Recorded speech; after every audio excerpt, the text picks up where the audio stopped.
I could never have imagined that the day I'd dreamed of since my youth, the day I'd imagined in vivid colors, filled with love, happiness, and the promise of eternity, would turn into the most difficult and traumatic moment of my life.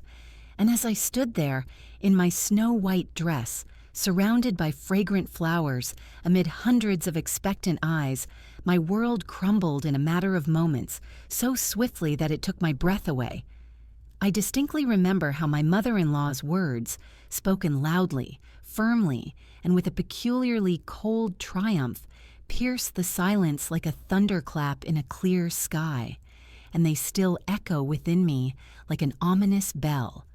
Her voice was full of venom as she rose at that decisive moment and declared that the child I was carrying was not her son.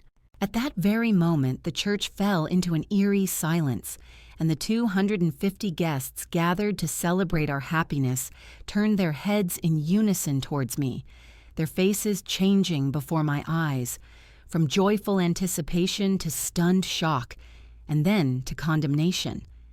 I felt my baby, hidden within me, move ever so slightly, as if sensing my grief, my confusion, and my pain. Massimo, my fiancé, the man I'd loved with all my heart for 5 years, the man with whom I'd shared dreams and built a future, looked at me with such betrayal and distrust that my heart stopped beating for a moment, and I nearly lost consciousness. But before you can understand the full scope of what happened to me that day, I must begin at the very beginning, because only then can I explain how I reached this altar. My name is Agatha Ravelli, and this is the story of how I lost everything I considered most important in life, only to find something far more precious than I could have ever imagined. I first met Massimo Castellani at a charity gala in Boston, and he immediately struck me as the man of my dreams. Tall, charming, with a smile that could light up even the darkest room, yet surprisingly down-to-earth and kind. Our courtship was like a fairy tale. Romantic candlelit dinners, spontaneous weekend getaways, walks in the rain, and endless moments of pure, genuine joy. Even his mother, Beatrice, seemed to welcome me with an open heart, initially inviting me for tea, joyfully sharing old family recipes, showing me photos from Massimo's childhood, and telling stories of his youthful pranks. I was convinced I was incredibly lucky to have my future mother-in-law. But everything changed the day I found out I was pregnant. Massimo was so happy when I showed him the positive test, he twirled me around the kitchen, laughing and couldn't believe his happiness, and at that moment, I thought my heart would burst with love for him. We decided to move up our wedding date, wanting our baby to be born in an atmosphere of family and tradition. It was then that I began to notice strange changes in Beatrice's behavior. She started asking me questions about my past. Her smile no longer seemed so sincere, and her gaze, directed at my growing belly, was filled with a hidden tension I couldn't explain. I tried to dismiss it, attributing it to her anxiety, her fear of her new role as a grandmother. But how wrong I was. The weeks leading up to the wedding were a whirlwind of preparation, with Beatrice insisting on being involved in everything from flower selection to seating arrangements. Looking back, I realized she was already gathering information, studying every detail to prepare her ruthless plan. The morning of my wedding dawned clear and sunny, and the smiling bridesmaids helped me into my dress, which had been carefully adjusted to my already noticeable bump. My father, seeing me in white, burst into tears, and in that moment it seemed the world was filled with nothing but happiness. I touched my belly and quietly promised the baby that it would grow up with love and care. When I entered the church and met Massimo's eyes, my heart fluttered. He was so handsome in his tuxedo, and his gaze was so tender that I felt like the happiest woman in the world. The white roses adorning the altar exuded a scent of purity, but their beauty concealed the deception that permeated the ceremony. Beatrice sat in the front row in a pale blue dress, a strange, almost triumphant smile playing across her face. Everything was going perfectly until the priest asked if anyone had any reason to stop our union. Then Beatrice stood up, and her voice, piercing the silence like a knife, changed my fate forever. "I have proof," she declared loudly, pulling out a thick envelope. "I have proof that the child my son believes was conceived by another man. Agatha deceived us all." Then events seemed to descend into chaos. Beatrice approached the altar and handed Massimo an envelope full of medical certificates and photographs. I tried to defend myself, but my voice treacherously caught in my throat. The documents looked so official that even I momentarily doubted how she had managed to create such convincing evidence. Massimo's face paled as he looked through the papers, and when his gaze finally met mine, I didn't recognize the man I loved. His eyes were cold, alien, full of pain and disgust. "Is it true?" His voice sounded muffled, as if speaking from afar. "No." I finally found my voice. "Massimo, you know me. You know I would never—" But Beatrice interrupted me with a voice dripping with feigned sympathy, and every word she spoke sounded like a carefully honed dagger, piercing the very core of my heart. "Dates don't lie, my dear," she said with that same cold gentleness that only heightened the cruelty of her words. "The conception must have occurred while you were in New York on business, remember? At the very moment when Massimo was in London."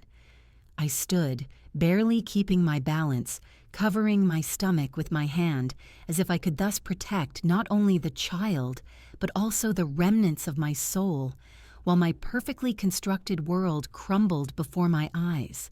The whispers of the guests grew louder, turning into a continuous murmur, a veritable wall of condemnation, ready to overwhelm me and bury me under its weight. I saw my bridesmaid freeze out of the corner of my eye, hesitating whether to defend me or retreat, saving herself from becoming involved in the scandal. And that's when Massimo made his choice. He didn't say a word, no excuse, no promise to sort this out. He simply turned away and walked away from the altar, leaving me alone before hundreds of eyes. His best man followed, and then the rest of the groomsmen, and soon the guests began to rise from their seats, one by one, filing out of the church. Some cast sympathetic glances at me, others, on the contrary, deliberately averted their eyes, as if afraid of being tainted by my shame. In the chaos, I saw my father pushing his way through the crowd toward me, but at that very moment, in one of the rich mirrors that adorned the church, I caught Beatrice's reflection, her eyes shining with satisfaction, so pure, so unvarnished that I realized this was exactly what she had wanted, to destroy her son's happiness and my life with him. I never returned to the aisle I had walked down just minutes ago, filled with hope and love. Instead, I fled through a side door, still in my wedding dress, feeling nothing but the desire to escape this nightmare. My veil caught on the thorny rose bushes as I ran, and tearing it, I only quickened my pace until I reached home. My father found me a few hours later, huddled in the garden among the grass, my dress soiled, wet with tears and green stains. That night, I lay in my childhood bedroom, surrounded by toys and old photographs, and made two vows, one to my unborn child, that I would give him all the love a woman could give, regardless of the words and judgments of others, and the second to myself, that one day the truth would inevitably come out, even if it seemed impossible now. The weeks that followed what should have been my wedding day passed in a thick fog of pain and disbelief. Every morning I woke up hoping it had all been just a bad dream, but as soon as I felt my belly grow, a new reality returned me to its heavy core. The local newspapers relished my shame. Jailed pregnant bride, Castellani family scandal, St. Patrick's Cathedral drama. The headlines blazed across the front pages, and I couldn't even go grocery shopping without feeling the weight of stares and whispers. My father, bless his heart, decided to turn our home office into a nursery and painted the walls a soft yellow, claiming yellow represented hope, that this particular shade evoked a spring morning. He painted tiny birds on the walls, while my mother sat for hours knitting tiny booties and hats, filling our evenings with quiet conversations about everything but that day. They were my anchors in that storm. but even their love couldn't completely shield me from the darkness rising within. What tormented me most wasn't the stares of passers-by or the angry articles, but Massimo's silence. No call, no letter, not even a formal letter breaking off the engagement. His silence spoke louder than any words. He believed his mother. One day, I decided to send him a letter, a long, carefully crafted one, full of pleading and facts. I wrote that I was willing to take a paternity test, that I wanted to find out how Beatrice had managed to forge those documents. But the letter was returned, marked as blocked. Particularly difficult was that evening when I sat and sorted through the gifts that were supposed to mark the beginning of our married life, so I could return them. Suddenly, I found in my hands the silver photo frame Beatrice had given me as an engagement gift. The irony was too obvious. The frame was engraved with the words, "Eternity begins today." In a fit of rage, I threw it against the wall and watched it shatter into pieces. It was then that I felt my baby's first real kick. Not the gentle touch I'd felt before, but a strong, confident kick, as if the baby were saying, "Mommy, I'm here and everything will be okay." I placed my hand on my stomach, and tears welled up. But for the first time in weeks, they weren't tears of despair, but tears of hope. Something inside me twisted. I picked myself up from the floor, picked up the pieces, and made a decision. I wouldn't let Beatrice's cruelty define my child's life or my own. The next morning, I called my former boss at the marketing firm where I'd worked before my engagement. I remember Massimo urging me to quit my job, assuring me that I should focus on wedding planning and then on motherhood. At the time, it seemed like he was being considerate, but now I realized it was a way to weaken me. Sandra, my former boss, listened to me in silence and then said, "We've missed you, Agatha, and we're just launching a new digital marketing division. How would you like to lead it?" My breath caught in my throat. Tears streamed down my cheeks, and I struggled to find the strength to admit I was 5 months pregnant and expected her offer to vanish into thin air. But she laughed and replied, "Some of the best ideas come from parents who sleep 3 hours a night." "When can you start?" That conversation was my resurrection.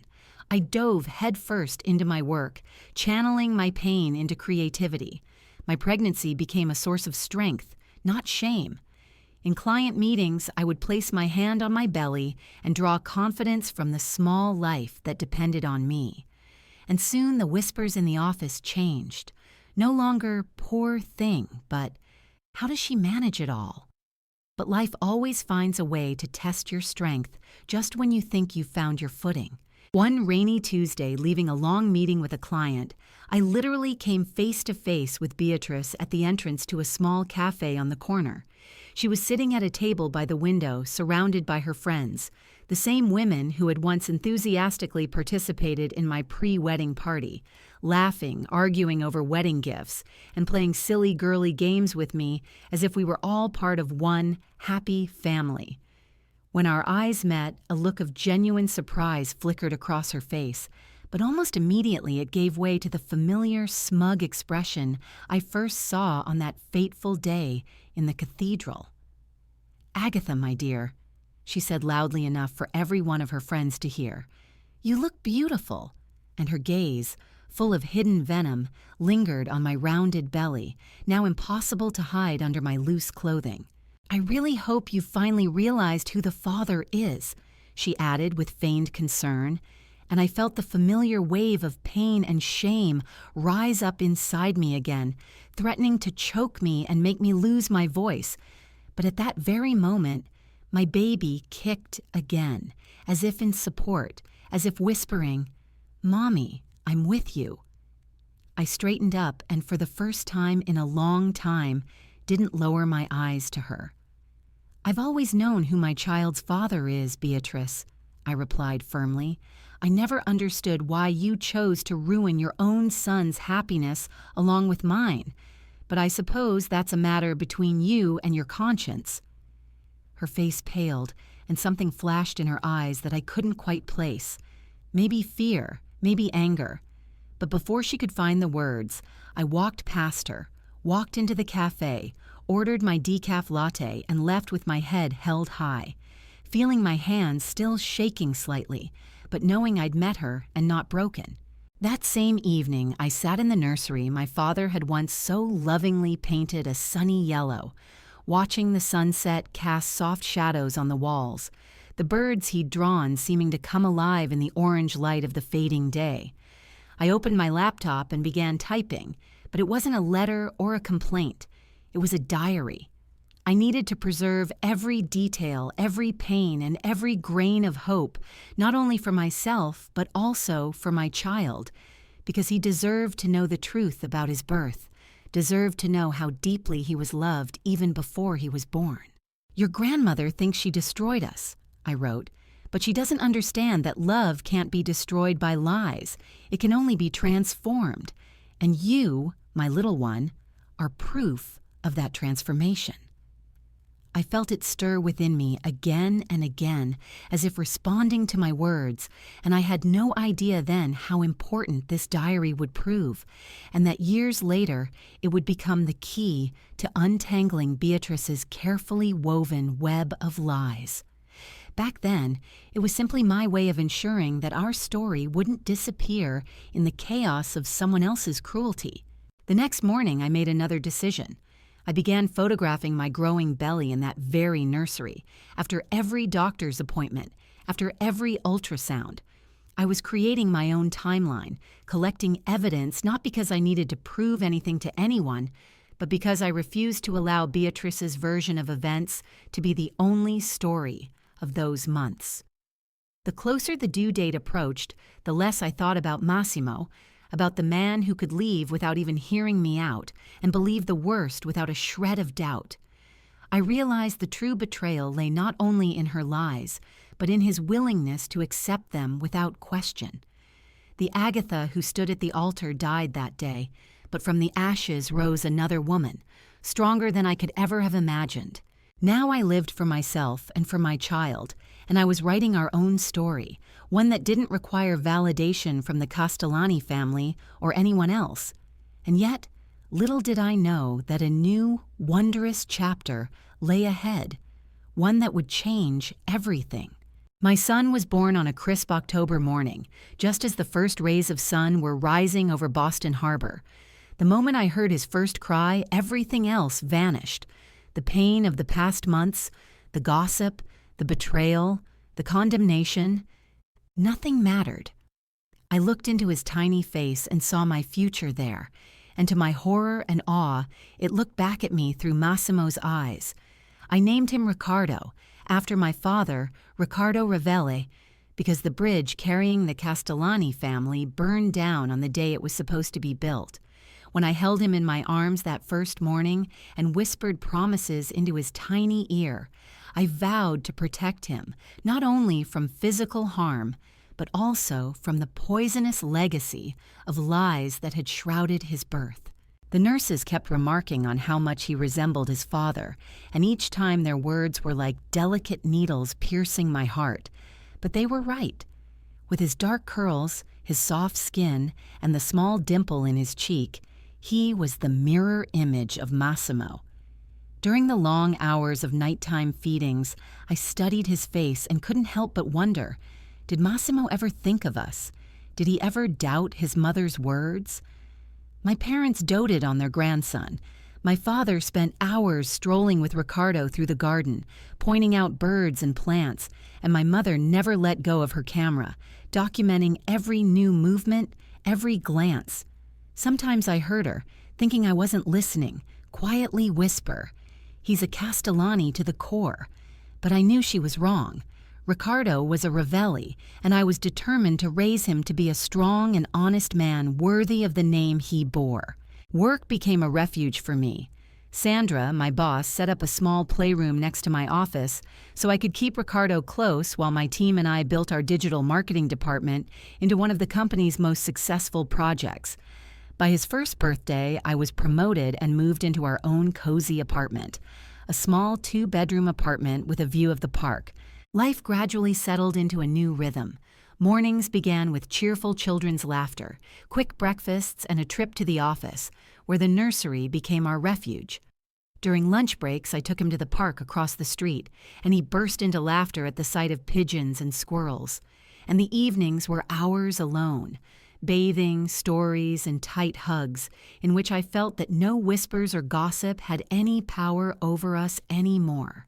In those moments, our little family of two seemed completely complete, and I lived with a sense of closure, although somewhere deep in my heart I understood that the past never agrees to remain buried forever, always seeking cracks through which to penetrate the present and destroy peace. When Ricardo was 18 months old, I received an unexpected package right at work, and my heart sank with anxiety the second my secretary handed me the neatly twine-tied package. Inside, wrapped in thin tissue paper, lay a silver rattle, an exact replica of the one Massimo had once played with in his distant childhood, and which I had seen in photographs carefully preserved in his family album. There was no note, no return address, but I had no doubt who had done this. Every cell in my body told me it was a sign from Beatrice, a warning or a reminder that she was watching us, even when we thought we were safe. I should have thrown it away, closed the door forever, but instead I locked it in the bottom drawer of my desk, next to the diary I'd kept since my pregnancy, as if fate itself were telling me to collect all these fragments into a single box, turning them into a collection of evidence that would one day tell the truth. I wasn't seeking justice in the sense a court would approve. I was focused on giving Ricardo the best possible life, but somewhere deep inside, I was certain this story wasn't over yet. Ricardo was growing rapidly, as was his inquisitive nature. He asked 1,000 questions about everything, always seeking adventure, striking me with his open heart. By the age of 3, he accurately named every bird that came into our garden and could recite the entire lullaby "Goodnight Moon" by heart. His memory and curiosity were inexhaustible, but most of all, I was touched by his kindness. He always shared treats with the children in his group, patted the little ones on the shoulder when they cried, and had a knack for finding words of comfort that seemed too wise for such a young age. One day, while playing in the park under a huge oak tree, he suddenly asked the question I dreaded most. "Mommy, why don't I have a daddy like Tommy and Sarah?" I felt a chill spread through my chest because Tommy and Sarah, his friends from the group, were just talking about the upcoming father-daughter dance. I sat him down next to me on our favorite bench and took a deep breath, gathering the strength to answer. "You have a dad, dear," I said softly, choosing each word carefully. "Families are just different. Some have a mom and a dad, some have only a mom, some have only a dad." His large brown eyes, so similar to Massimo's, looked at me with tremulous anticipation, and I continued, "Your dad lives far away, but that doesn't mean you're loved any less. You have me, your grandparents, and we love you more than all the stars in the sky." He nodded, as if accepting my explanation, but I knew that as he grew older, the questions would return again and again. So I had already begun writing him letters, truthful, frank, full of love, so that one day when he was ready, he could know everything and understand that the truth was his birthright, even if it was hard. Work remained my anchor. By the time Ricardo was 4, I'd been promoted to Vice President of Digital Strategy, and with the title came a substantial increase in income. This allowed us to move to a prestigious neighborhood with excellent schools, and I even started a small side business, consulting for startups, saving my earnings for my son's future. But success, as I soon realized, always comes at a price. One evening, leaving the office after a long client meeting downtown, I suddenly noticed a familiar figure by the road. Massimo was getting into a taxi. He looked almost exactly as I remembered, if even more elegant in an expensive suit. My heart didn't tremble, as I'd feared, but instead I felt a strange mixture of pity and gratitude. Pity for a man who had lost everything because of his inability to trust, and gratitude for the life I'd built without him. Meanwhile, Ricardo was thriving in his new preschool. His teacher, Miss Reynolds, often shared with me her admiration for his vocabulary and emotional sensitivity, calling him a little gentleman of the old school. She didn't know that every evening I read him adapted psychology books, teaching him to understand emotions and empathize with others, because I wanted to raise a boy who would know that trust and honesty are paramount. But life has a way of throwing challenges when we least expect them. One ordinary Tuesday, I received a call from school. Ricardo had fallen during recess and needed stitches. I rushed to the emergency room, my heart pounding with anxiety, my thoughts racing from one terrifying scenario to another. As we sat in the waiting area, he held my hand and remained remarkably calm, more worried about missing his favorite cartoon than about the cut on his forehead. "Mom, can we get some ice cream after the doctor's appointment?" he whispered, and looking at his brave, trusting face, I felt a powerful surge of love and determination to protect him from any storm. I couldn't have known that this very incident would set off a chain of events that would change our lives. That day, the ward was overcrowded. A multiple accident had left several injured, and doctors were rushing from bed to bed. I was holding Ricardo in my lap, adjusting the makeshift bandage from the school nurse, which was already soaked with blood, and quietly whispering words of encouragement to him when I suddenly heard a noise at the entrance. The automatic doors swung open, and an elderly woman was carried in on a stretcher. She was conscious, but breathing heavily, clutching her hand to her chest. And then I saw them. Massimo stood among the escorts, confused, his eyes frightened, his hair disheveled, his tie askew, and Beatrice walked beside him, holding his hand. My first instinct was to turn away, to shield Ricardo from the sudden and painful clash of past and present. But before I could take a step, the boy's bandage, which had been affixed to him at school, suddenly came off, and a thin line of blood trickled down his forehead. The barely audible sob that escaped his small throat was the first real sign of fear since the accident, and instantly riveted the entire room's attention to me. The flashing lights, the nurse's footsteps, the hum of the equipment, all seemed to fade as our gazes met his, and I saw Massimo's expression change, first confusion, then something deeper, recognition, revealed not by his words but by the slightest tremor in his gaze. I saw him look at Ricardo as if he'd read a reflection of his own youth in the nuances of his small, furrowed brow. How could this be? I thought. But instead of thoughts, I heard Massimo's raspy but distinct whisper, almost lost in the noise of the ward. What is this? And I heard him calling his mother's name, trying to tear her attention away from assisting the doctor with an old woman who, as it later turned out, was experiencing an attack of pain. Nurse Mrs. Ravelli suddenly called out louder, "We need to see the cut," and I nodded, picking Ricardo up, trying not to show my growing agitation. Behind me, I heard quick footsteps and a trembling voice. "What? What's his name? How old is he?" It was Massimo, and I answered quietly, holding him close. "Ricardo, he's 4. The numbers were simple. Mathematics is not deceiving, and at that moment Massimo's face turned pale, his eyes fixed on the child's face, as if trying to read in it the answers to questions that had long remained hidden. The nurse interrupted this hesitation. "The doctor is ready." And we followed her into the examination room, where the transparent light of the lamps revealed every detail of what was happening.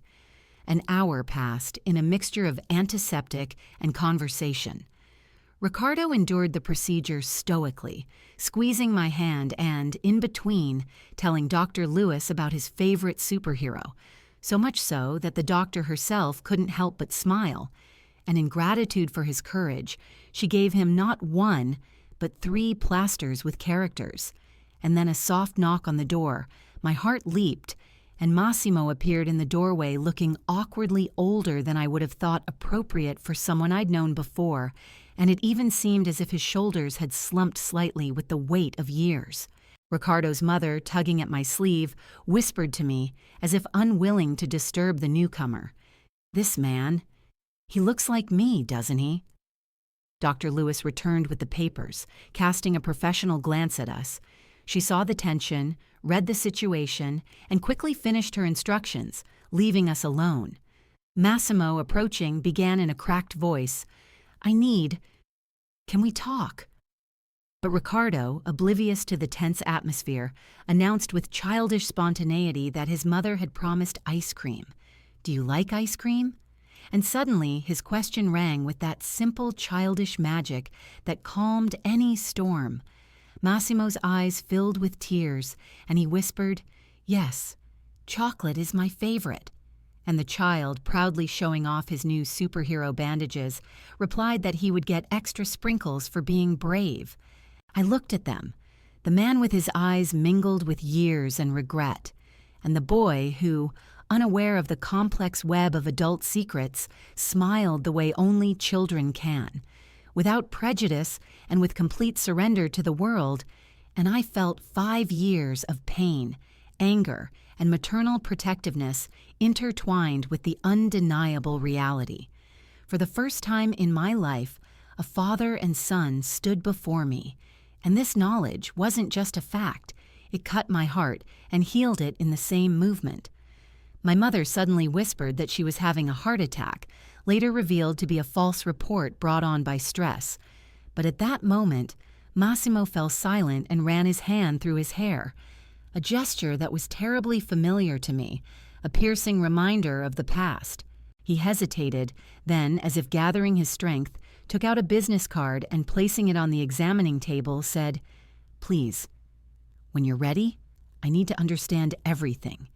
And, without waiting for an answer, turned to the door, but stopped halfway, barely audibly answering the boy. "Thank you, Riccardo. Get well soon." Then he left in a taxi, and we went to get the promised ice cream, and in the car, hugging my sleepy son to me, I thought about the card that was darkening in my purse, burning into the emptiness of the night. That evening, when the house was quiet and Riccardo was already asleep, his cheek buried in the pillow, I took out my business card, an embossed name with the designation of a law firm partner, a work and mobile number, an email address, and sat down to write. First, I opened an old diary, then I began formulating a letter to Massimo, because I knew the truth had to come out not only for our son's sake, but for ours as well. That same night, as I typed, somewhere in the hospital room, another scene was playing out. Beatrice, confronted with her own mortality and the weight of the lies she carried within her, was experiencing a revelation she found unbearable. The next morning, when I dropped Riccardo off at school, his forehead was adorned with a bandage, and I had no idea that during the night, Massimo and I had both been digging in the same soil of truth, digging without knowing each other. My phone vibrated just as I reached the office, a message from an unknown number. "Agatha, this is Massimo's mother who wants to see Riccardo. She's asking him, please. She says she needs to fix everything before it's too late." I stared at the message, my finger hovering over the delete button, as if fate itself was testing my resolve. But then I remembered Riccardo's words the day before, spoken in such a simple and honest tone that it was impossible not to hear the truth in them. This man is like me. He deserves to know his family. And I realized that all of this, the joys, the bitterness, the wounds, the tenderness, belonged not only to me but to him as well, a little boy who had the right to know his roots, even if those roots were wounded by lies. Questions arose within me, one after another. Could I trust Beatrice's confession, made perhaps in the shadow of her own death? And more importantly, could I ever trust Massimo again, the man who once broke my heart? The answer came faster than I expected, and not at all in the form I could have predicted, because sometimes it takes a child's pure heart to begin to heal the deepest cracks. And my son soon proved that love can cut a path through the deepest darkness, even if the path to light is strewn with unexpected losses. All morning, I sat in front of my phone, returning to that message, deleting the words, then typing them again, and no answer felt right. My mind screamed that this was a cunning trap, another manipulation devised by Beatrice, but my heart, weary from the struggle, told me that this time it was different. The image of Massimo in the hospital rose before my eyes, his trembling voice, his gaze full of fear and recognition at the same time, and next to it floated the image of Beatrice herself on a stretcher, a broken woman, deprived of her majestic shell. By midday, I'd typed a reply. I'd like to talk to him alone that evening after Ricardo was asleep, and that my parents could watch him. The reply was quick. Thank you. Name a time and place.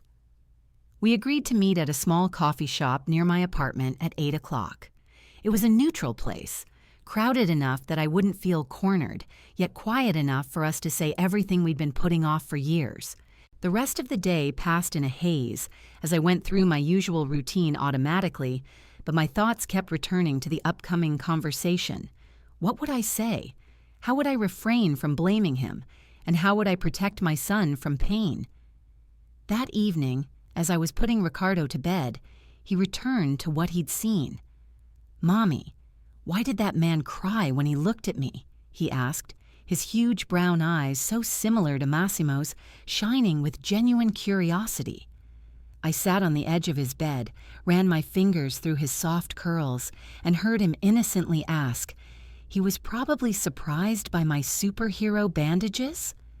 I smiled through my tears, kissed his forehead, careful not to disturb the fresh stitches, and whispered, "Sweet dreams, my brave boy."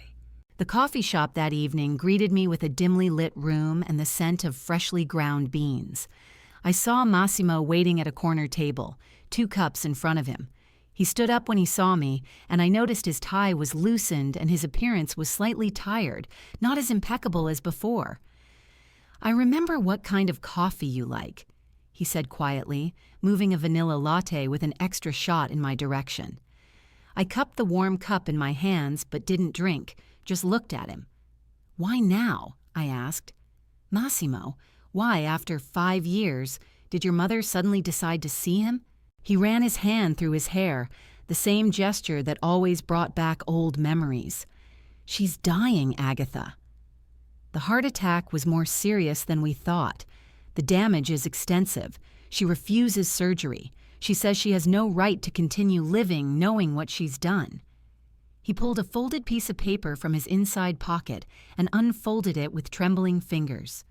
"She wrote this confession last night. I read it this morning. It's all here.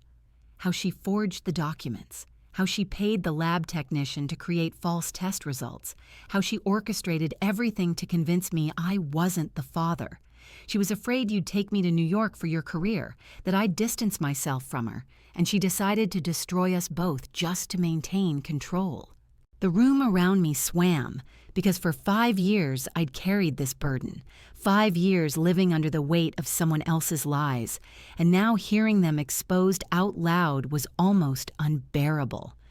"And you," my voice wavered, "what do you think now?" Massimo looked up, tears welling in his eyes. "I think I'm the biggest fool in the world. I lost everything that mattered because I was too weak to fight for the truth, too afraid to trust my own heart. I think." He reached across the table but didn't touch my hand. "I think I've wasted 5 years of my son's life, and I'll never forgive myself." "Ricardo," I said firmly. "His name is Ricardo Ravelli. And he's the most amazing little boy. He loves chocolate ice cream and superhero stories. He can name every bird in the park, and he always shares his snacks with the other kids. He's kind, he's brave, he's smart, and I did everything I could to protect him from the pain you and your mother caused him." Massimo slowly pulled his hand back and nodded. "You did the most incredible thing for him. I saw it yesterday. He's perfect." "He's not perfect," I corrected. "He's real. He's a boy who sometimes asks about his daddy, who deserves to know his roots, but who also deserves protection from anyone who would hurt him." Massimo looked at me as if he were struggling with himself. "I know I don't deserve a second chance." "But he does. He needs to know who his family is, even if that family is broken. My mother, she's a different person now. The years have tormented her. The realization that she might leave without making amends, without ever seeing her grandson, broke her. Let her at least try. I pulled out my phone, opened a photo of Ricardo on his first day of kindergarten, beaming with a Batman backpack over his shoulder, and placed it in front of Massimo. "This is what you're asking of me," I said quietly. "This risk, this happiness, this innocence. Your mother has already taken so much from us. How can I trust her with him?" Massimo looked at the photograph, tears streaming down his cheeks, as if the truth itself, hidden from him for too long, had finally broken through and become unbearably heavy. "She doesn't ask for forgiveness," he said quietly, his voice barely audible through the lump in his throat. "She only wants to meet him once, to tell him the truth herself, in her own words, but in a way that the child will understand. She wants him to know it's not your fault that his father was a coward and his grandmother was cruel and blind. She wants to tell him the truth before she dies." I took a sip of my cold coffee, feeling a bitterness that seemed to match the weight of my thoughts. And I thought of the diary I'd kept all these years, of those pages where I'd left the cries of my soul, where every word was a testimony to my loneliness and my struggle. "There are conditions," I said finally, and my voice was so firm that even I was surprised by its strength.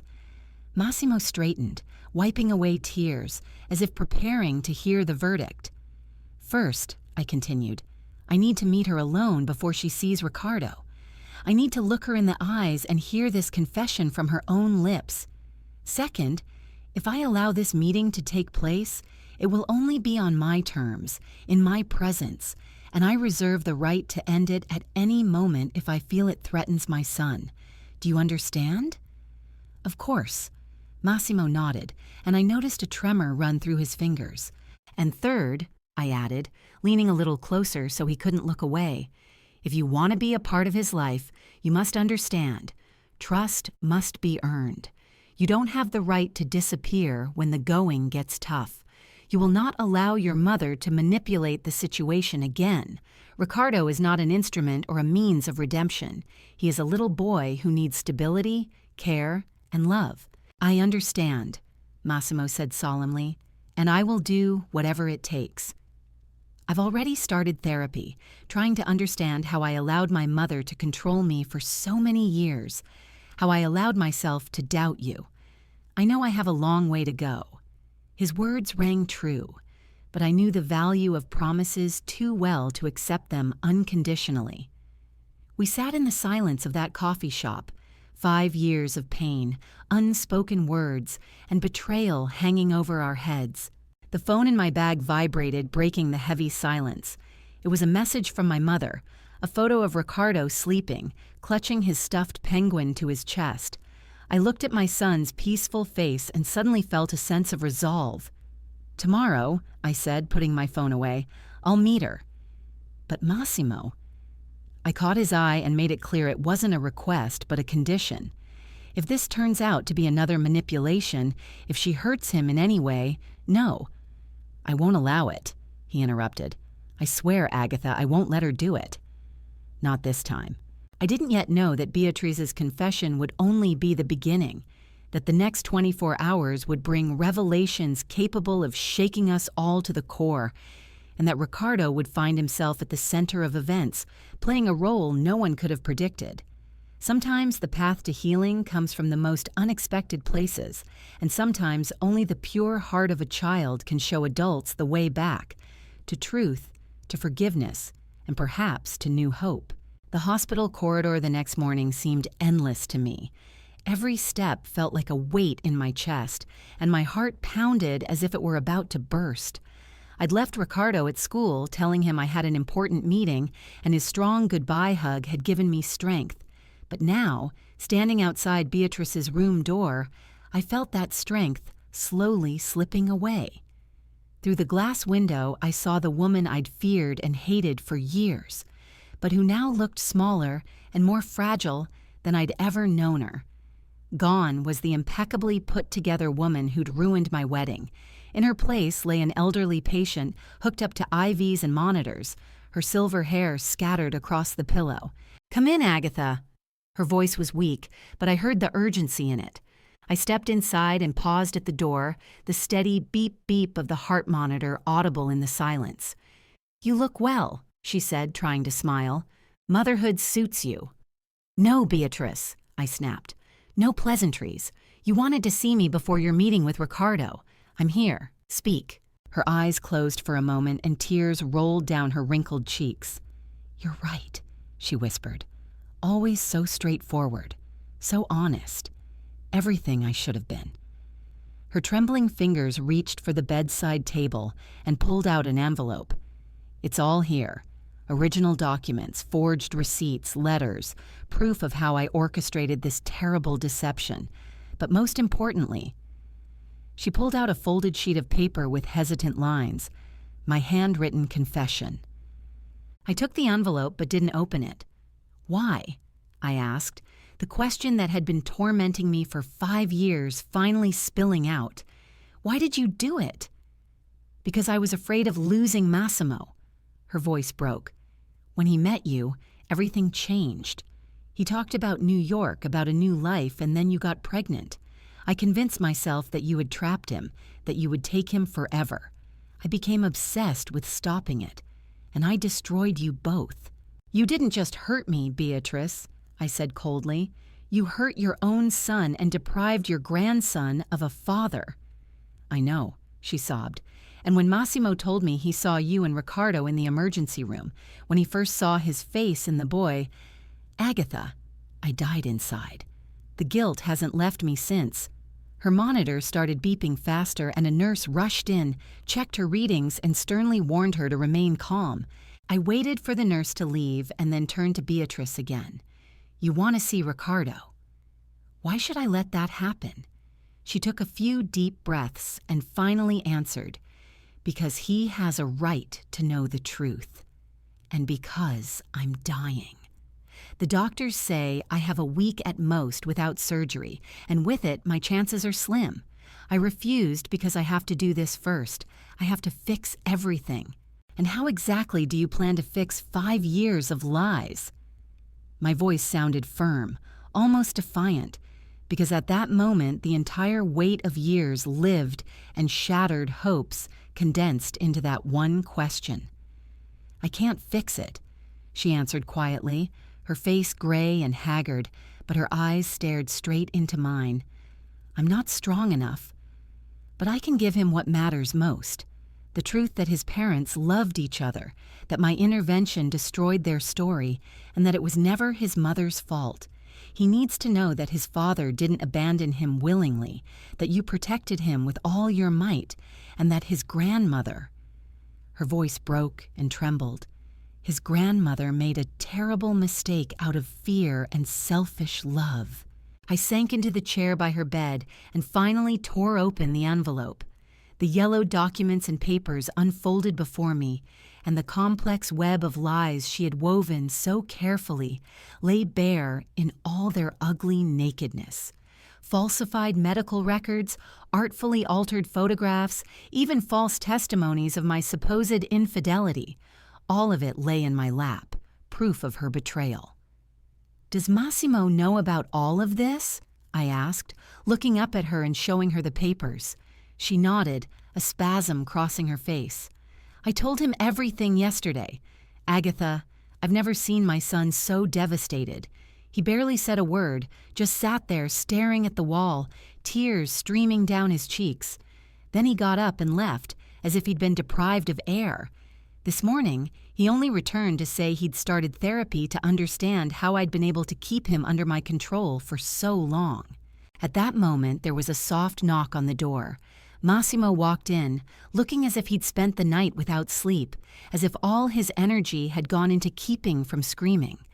Our gazes met, and I saw in his eyes the same pain and confusion I'd carried within myself for so many years.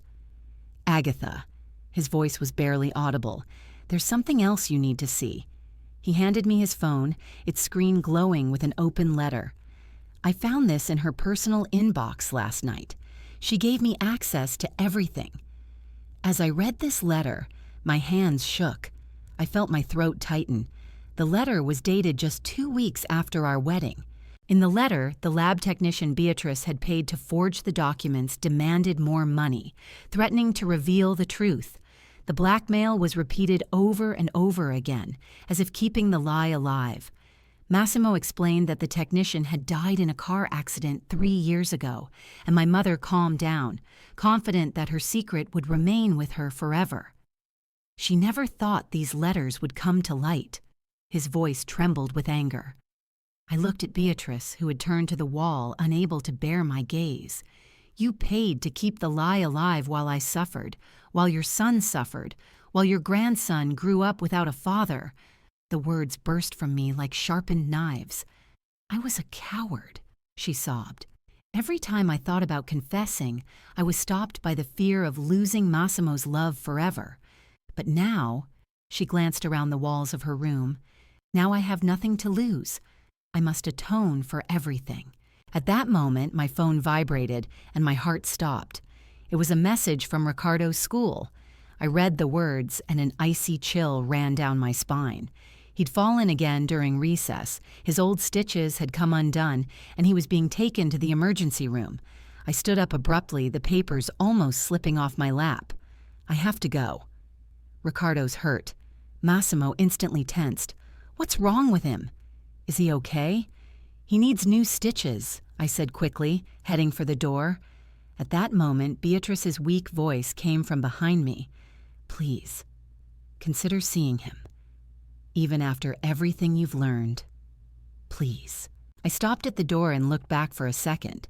Before me stood the frail old woman who had ruined my life, and next to her stood her son, the man whose face my boy wore. My chest tightened, but I spoke honestly. I don't know. Right now, only my son needs me. I hurried to the elevator, and I heard quick footsteps behind me.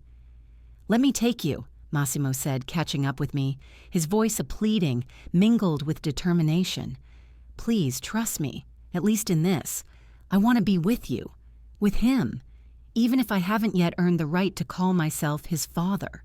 I glanced at his face, full of worry and pain, and saw my boy's features reflected in it. The decision had come suddenly, and I knew it would change everything. Okay, I nodded briefly, but understand, we're only going because Ricardo needs medical attention. Everything I've learned here doesn't change that. Massimo nodded silently, and we hurried to the car. The ride to the emergency room seemed interminable. Massimo gripped the steering wheel so tightly his knuckles turned white, and I held the phone in my hand, waiting for any news from the teacher. My heart was beating faster with each passing minute, and I realized the irony of the moment. I was sharing a parent's anxiety with someone who had missed thousands of other such worries. He's allergic to penicillin, I suddenly said, breaking the oppressive silence. If they prescribe antibiotics, they need to know. Massimo nodded, his voice trembling. I'll remember. He's not just your son, Agatha. He's my son, too, and I won't let him be lost again. When we reached the ward, I saw Ricardo in the pediatric ward. He was sitting on the table, his Spider-Man t-shirt stained with blood. But instead of crying, he was animatedly telling the nurse how he'd climbed into the bushes to get a ball from a younger student. "Mom!" he shouted, noticing me, his eyes lighting up. "Look, this man, he looks like—" "I'm here too," Massimo interrupted, pausing in the doorway. His face was pale but filled with emotion, and tears welled in his eyes. The nurse glanced from Ricardo to Massimo, noticing their striking resemblance, and smiling tactfully, left the room to greet the doctor. Mrs. Reynolds, the teacher, rose from her chair, patted the boy's hand, and said softly, "I'll come check on you later, hero," before quietly leaving the room, leaving the three of us in a silence where every second seemed infinitely important. "Do you have a headache, dear?"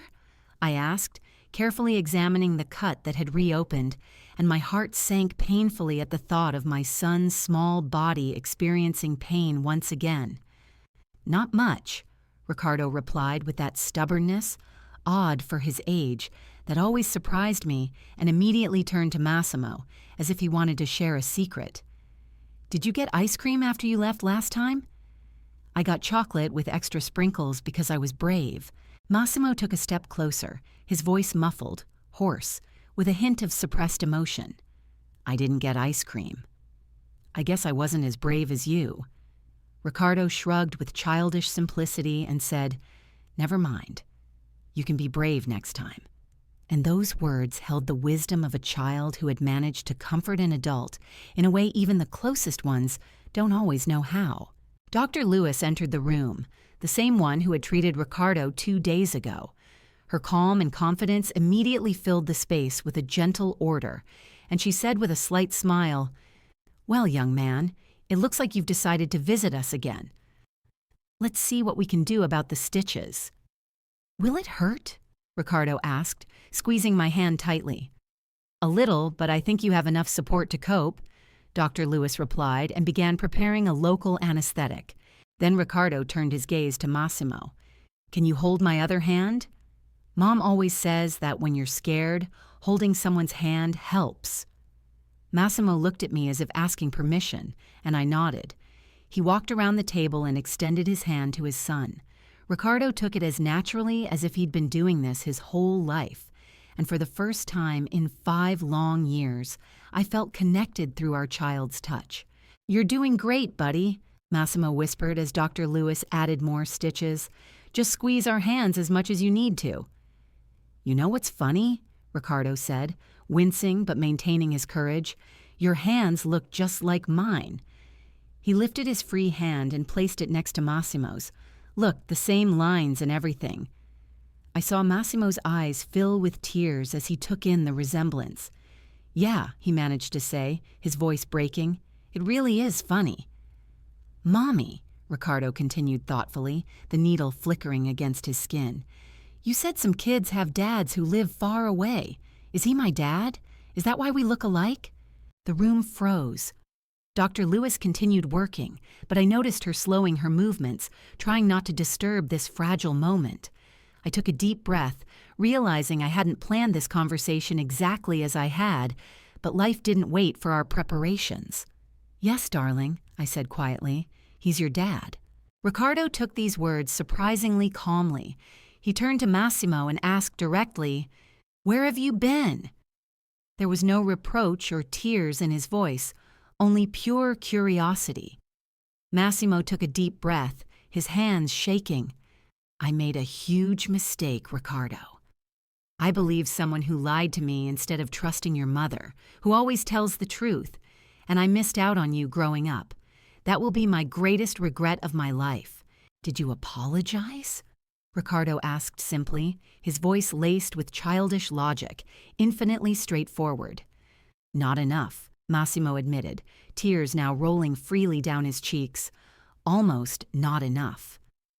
"When I make a mistake, Mom says the key is to understand and try to improve," Ricardo said, squeezing his hand tighter.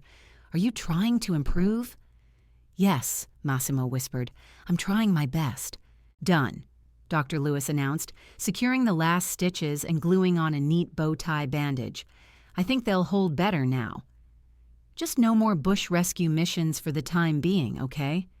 Ricardo nodded seriously, but then looked at Massimo. "Do you like Spider-Man?" he asked, pointing to his stained t-shirt. "Yes," Massimo smiled through his tears. "I have all the movies."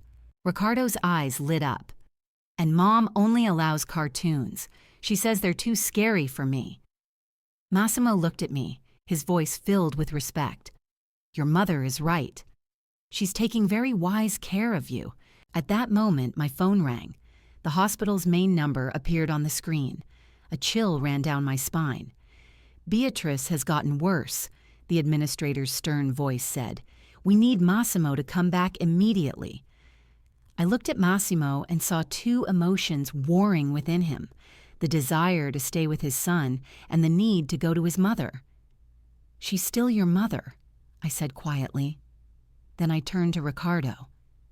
"Daddy needs to go help his mother. She's very sick." The word "daddy" escaped my lips with difficulty, but my son took it calmly. His face grew serious. Like when you looked after me when I had the flu? I nodded. Yes, that's right. He needs to help her. Moms need help when they're sick, Riccardo said soberly, looking at Massimo so earnestly that Massimo knelt before him. Thank you for being so understanding. And thank you for letting me hold your hand. It meant more to me than you can imagine, Massimo said, his voice trembling. Will you come again? Riccardo asked, looking at me as if seeking confirmation. I thought for a moment about Beatrice's confession, about her forgeries, about how deception had ruined my life, and about what I had just witnessed, the natural bond between father and son. Why don't we all go get ice cream after school tomorrow? I suggested. Riccardo's face lit up, and he immediately added, with extra sprinkles. With extra sprinkles, Massimo confirmed, his voice breaking with emotion. He hurried to his mother, and I helped Riccardo put on an extra shirt from my bag. He was unusually quiet while I gathered our things. Finally, he said, Daddy's mom is very sick. Yes, honey, very sick, I replied. Can we make her a get-well card? Like I did for Mrs. Reynolds when she had a cold.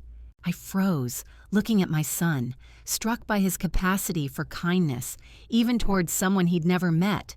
And then I realized perhaps it was his innocent heart that could heal not only his own wounds, but also our shattered family. I didn't know then that Beatrice's condition was far more severe than anyone had imagined, and that the next 24 hours would bring trials that would test the strength of our fragile, newly found peace, testing it in ways none of us could have imagined. Sometimes the path to forgiveness is more costly than we realize, and sometimes it's children who show us the price to pay, and they do it so simply that adults feel ashamed of their own doubts. That evening, when Riccardo finally fell asleep, curled up in his bed with his beloved penguin under his arm, I sat alone at the kitchen table, and the silence of the house seemed too thick to bear, as if it knew something more than we could bear was looming. Before me lay his Get Well card, almost finished, but not yet finished. He'd insisted on using only his special glitter markers, the very ones he reserved for the most important moments. On the cardboard, he'd carefully drawn what he called a family of birds, a large bird, a medium-sized one next to a small one, all holding each other's wings. As he explained it to me before bed, he'd said, "Birds stick together, Mom, just as families should, even when things are tough." Those words stuck in my mind like a thorn, because that's exactly what I'd been trying to convince myself and him of all my life. But who could have expected a child to be wiser than adults? And suddenly, the phone screen lit up, and I saw Massimo's name. His message was short and terrifying. Mother is having a severe attack. The doctors say she won't survive the night without surgery. She still refuses. Can I come over? I need to talk. I felt my heart sink, and 20 minutes later, Massimo was sitting across from me at the same table where Riccardo's unfinished postcard lay. His eyes were red, his tie dangled limply around his neck, his fingers nervously fiddling with the edge of the cardboard where the shiny birds were still unfinished. "She won't listen," he said quietly, his voice trembling. "She says she doesn't deserve to live after what she did to us, that she must pay for her sins." He looked up at me, his eyes filled with despair. "Agatha, I know I have no right to ask you anything, but what did the doctors say? What are her chances?" I clasped my hands in my lap, trying not to show my trembling. 50-50, I replied, and without surgery, 0. Massimo closed his eyes as if he wanted to push the words away, but I continued. "She keeps saying she needs to see Riccardo, that she needs to apologize to him in person, but the doctors warn us not to wait until morning." He fell silent, as if he couldn't believe he could finish the thought. I closed my eyes and saw before me that same yellow manila envelope that held all the evidence of her deception, all the papers and notes that reminded me of years of pain, betrayal, and ruined lives. But then I remembered Riccardo's words from the afternoon. Mothers need us when they're sick. He spoke simply, but his truth was far deeper than my own reasoning. I opened my eyes and looked at Massimo. "Wake him," I finally said. "But Massimo, if we do this, it won't be for her. It will be for Riccardo, so that he never lives with the question of whether he could have saved his grandmother." Massimo nodded, and I knew he understood me completely. 10 minutes later, I was carefully carrying a sleepy Riccardo through the hospital entrance. He held his penguin tightly under his arm, and in his other hand, clutching an unfinished Get Well card. Beatrice's room was dimly lit. The faint hum of machines and the steady beeping of monitors filled the air. She seemed tiny beneath the snow-white sheets, her skin almost translucent under the harsh light of the lamps. And in that moment, she seemed to me not the woman who had ruined my life, but simply an old, tired person, lost and alone. Her eyes widened as we entered. "Riccardo," she whispered, and tears immediately streamed down her cheeks. "Are you Daddy's mom?" Riccardo asked, suddenly shy and clinging closer to me. She nodded, at a loss for words. Massimo approached her bedside and took her hand. "Mom, Riccardo and Agatha are here. Do you agree to the operation?" But she didn't take her eyes off the boy's face. "I made you a card," Riccardo said, handing her the cardboard. "It's not ready yet. I want to add some glitter." "It's beautiful," Beatrice breathed, her fingers trembling as she stroked the painted birds. "They're family." "Yes," Riccardo nodded seriously. "The big bird is Daddy, the middle one is Mommy, and the little one is me. Look, they're holding each other's wings because Mommy says family should stick together, even when things are tough." I saw something break in Beatrice's face, and her gaze revealed something I hadn't seen in years, genuine attention, directed at me. "Agatha," her voice was barely audible, "I don't deserve such kindness." "No," I replied calmly, "you don't. But Riccardo deserves a grandmother, if you have the courage to be one." "I want to add another bird," Riccardo said suddenly, completely oblivious to the significance of his words. "A grandmother bird. But first, you need to get better so you can help me choose a color." On the monitor, Beatrice's heartbeat accelerated. A nurse cautiously peeked into the room, noticing the jump in her readings, but Beatrice waved her off, her eyes never leaving the boy. "Riccardo," she said, sitting up on her pillow, "I need to tell you something important. A long, long time ago, I did something terrible. I lied, and it really hurt your mom and dad. Have you apologized?" Riccardo asked, repeating the exact same question Massimo had asked a few hours earlier. "Not enough," Beatrice replied, unaware that she had repeated her son's words. "Not enough," Riccardo repeated thoughtfully.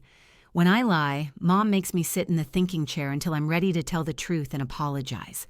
Maybe you need a thinking chair, too." A strange sound escaped Beatrice's lips, something between laughter and a sob. "Yes, I suppose you're right." She closed her eyes for a moment, then turned to Massimo. "Call the doctor." "I agree. I'll perform the surgery." The next few hours blurred into a blur, almost surreal, as the doctors and nurses prepared Beatrice for emergency surgery. Massimo and I sat in the waiting room, and Riccardo, exhausted from all the excitement of the day, fell asleep in my arms, clutching his ever-present penguin. His little head rested on my shoulder, his breathing even and quiet, and I felt a strange calm coursing through his sleepy heaviness, as if he were trying to comfort me with his childish trust. Massimo sat next to me, his gaze fixed on his son, and every now and then he reached out to gently stroke his soft hair, as if afraid to disturb the dream. "Agatha," he said quietly, trying not to break the silence. "Thank you for bringing him, for giving her a chance." I shook my head and, without looking at him, replied, "I didn't do it for her." "I know," he said after a short pause, a note of gratitude in his voice that made my heart ache. "That's what makes what you did even more amazing." We both fell silent, and only Riccardo's even breathing filled the silence. Massimo looked at his son, and his eyes reflected everything: pain, regret, tenderness. "He's so much like you," he finally said. "He has your kindness, your wisdom. I see it in his every movement, in the way he speaks, the way he sees the world. I couldn't help but quietly reply, "And he has your smile and your heart, if you strip it of all that spoils fear and doubt." The operation lasted 6 long hours. Time stretched out like viscous resin. I stroked my son's back as he woke, asked for some water, and then fell asleep again. Night was gathering outside, and we sat in the waiting room, trapped in time, unable to leave or relax. It wasn't until dawn that the doctor appeared. His face was weary, but his eyes shone with relief. "She made it," he said, and the tension in my shoulders suddenly eased. "The next 24 hours will be crucial, but she's fighting. Whatever happened last night, she's found the will to live." I looked at the sleeping Riccardo and understood who had given her this freedom. Neither Massimo nor I could reach her heart, but the child did. With his simplicity, his purity, his unconditional forgiveness, he did what we adults could not, with our grievances and memories. As the first rays of sun flooded the hospital windows with golden light, I realized we stood at a crossroads. A long road lay ahead, years of pain to be lived through and let go of, trust to be restored, and relationships to be rethought. But looking at Riccardo, sleeping peacefully between Massimo and me, still clutching his unfinished postcard in his palm, I knew healing was possible. Back then, I couldn't even imagine that Beatrice's recovery would bring new trials and unexpected revelations, and that our son's simple wisdom would become the light that would guide us all into a future so far removed from that horrific wedding day that shattered our lives 5 years ago. Sometimes the most important lessons about love and forgiveness come from those who seem least capable of understanding adult drama, our children. 6 months after the surgery, I stood in the kitchen and watched as Riccardo, his tongue poking out in concentration, applied the finishing touches to another card. This time, instead of glitter markers, he chose simple colored pencils, carefully tracing each letter in his still hesitant cursive. "Dear Grandma," it read on the card, "I'm glad you're feeling better. Lovingly, Riccardo." His seriousness and concentration touched me so deeply that a lump formed in my throat. The past few months had been a time of cautious steps, trial and error, but also of gradual healing. Beatrice's physical recovery reflected something deeper, a change in her soul I hadn't previously considered possible. The woman who emerged from the surgery room was no longer the proud and cruel figure who had ruined my life 5 years earlier. Now she saw a therapist 3 times a week, learning to understand her desire for control and her fear of abandonment. She insisted on paying for Riccardo's private school education, not as an attempt to buy forgiveness, but as a small step toward atonement. When I initially refused, she said something that unexpectedly changed my mind. "Let me do this not as his grandmother, but as someone trying to repair at least some of the damage I caused." Massimo and I were also on our own path to reconciliation. We began with discreet encounters, ice cream after school, trips to the park on weekends, and then Sunday dinners at my parents'. And each time I saw Riccardo blossom like a flower reaching for the sun, engulfing his father's attention. One Sunday, I noticed my father pull Massimo aside, and my heart sank, expecting a sharp confrontation. But overhearing their conversation, I was stunned. My father told him that everyone deserves a second chance if they are truly remorseful. But if you hurt them even once again... He left the sentence unfinished, and Massimo heard everything in that unspoken sentence. The real breakthrough came during Riccardo's school play, where he was cast as a wise old owl in a forest fable. He insisted that everyone be present: mom, dad, grandparents. It seemed like an awkward situation, but as he stood on stage, delivering his lines with touching seriousness, we all, so different and so divided, were united in our pride and love for him. After the performance, Beatrice approached me while Massimo was helping her son take off his owl costume. Her voice was quiet but confident. "Agatha, I'm writing something for you. A full account of everything I've done, every manipulation, every lie. Not to justify myself or to show off, but for the sake of healing. Will you be able to read it?" I looked at her carefully and for the first time saw not the controlling woman who had once ruined my life, but a person who had come to terms with her mistakes and was trying to become a better person. "Yes," I said. "I think I'm ready." That night, after Ricardo fell asleep, I opened her confession. It was brutal in its honesty. Not only her actions, but also her thoughts, jealousy, fears, and doubts were described in detail.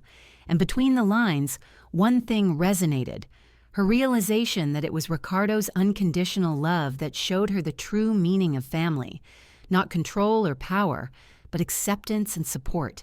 Weeks gradually turned into months, and life found a new rhythm, in which Massimo and I learned to be together again, not in our usual roles of loving or hurt, but in a more mature and, as it turned out, more lasting form, as parents, united by our unconditional devotion to Ricardo. We made decisions together, discussed his school, his hobbies, even his little whims, and with each passing day the trust between us grew. Not the kind once nurtured by romantic love, but a different, deeper sense of partnership in which we both found support. Meanwhile, Beatrice's transformation continued, and to my surprise, became increasingly evident. She began volunteering at a shelter for women who had suffered violence and manipulation, and there she shared her story, not as an excuse or justification for herself, but as a warning of the consequences of the desire to control everything. She no longer sought forgiveness in words, but demonstrated it through her actions. She supported my career decisions, respected the boundaries I set, and most importantly, she loved Ricardo in a way she had never known how, without demanding anything in return or trying to direct his love toward herself. And then came the day that symbolized for us the completion of one circle and the beginning of a new one. Ricardo's 5th birthday was in full swing. Our backyard was filled with children's voices, laughter, and running around. His parents were chatting animatedly with each other, and in the midst of this joyful chaos stood my son, surrounded by both his families. For the first time in a long time, Ravelli and Castellani were there, and we all sang Happy Birthday together. At that moment, I noticed my heart skip a beat. Ricardo was holding Massimo and me by the hand, preparing to blow out the candles. My mother managed to capture the moment on camera, and now the photo sits on my desk. It showed Ricardo, beaming, chocolate icing on his chin, and us flanking him like a new family. "Make a wish, darling," I told him, and he took a deep breath, then proudly declared, "I don't need one. I already have everything I wanted. My whole family is here." I saw Beatrice standing nearby quickly wipe away the tears that had welled up. That same "Get Well" card had long been framed on her living room wall, and now the 4 birds in the picture were clinging to each other, flying together. That evening, as the guests began to leave, Massimo stayed behind to help me clean up after the party, while Ricardo enthusiastically showed his grandmother his new toys. "We did it," he said quietly, collecting the paper plates. "Not the way we ever dreamed, but we did it. We are a family, eh?" I nodded in agreement. Yes, just not in the traditional sense. Maybe even better this way. He looked at me and said, "We deserve this version." And there was something truthful in his words, because watching Ricardo solemnly demonstrate his magic tricks to Beatrice, I realized that sometimes the families we build on the ruins of our own mistakes turn out to be stronger than those built by all the rules. Our son showed us that love doesn't have to be a fairy tale to be genuine and meaningful. My wedding day, which turned into a nightmare, will forever be part of my story, but it no longer defines it. Now it's just the prologue to another story, one of redemption, growth, and the pure heart of a child who could teach 3 generations to love without conditions or fear. As the sun set and the celebration drew to a close, Ricardo suddenly gathered everyone for another photo.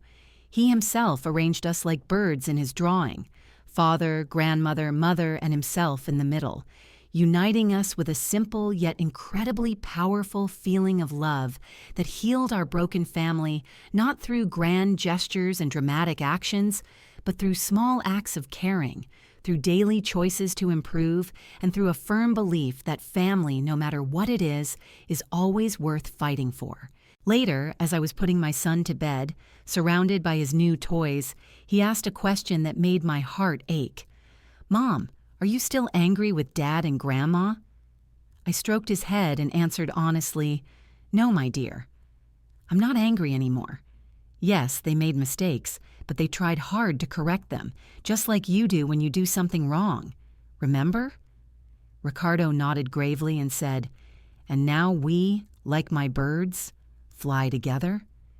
I smiled, kissed him on the forehead, and replied, "Yes, now we're all flying together."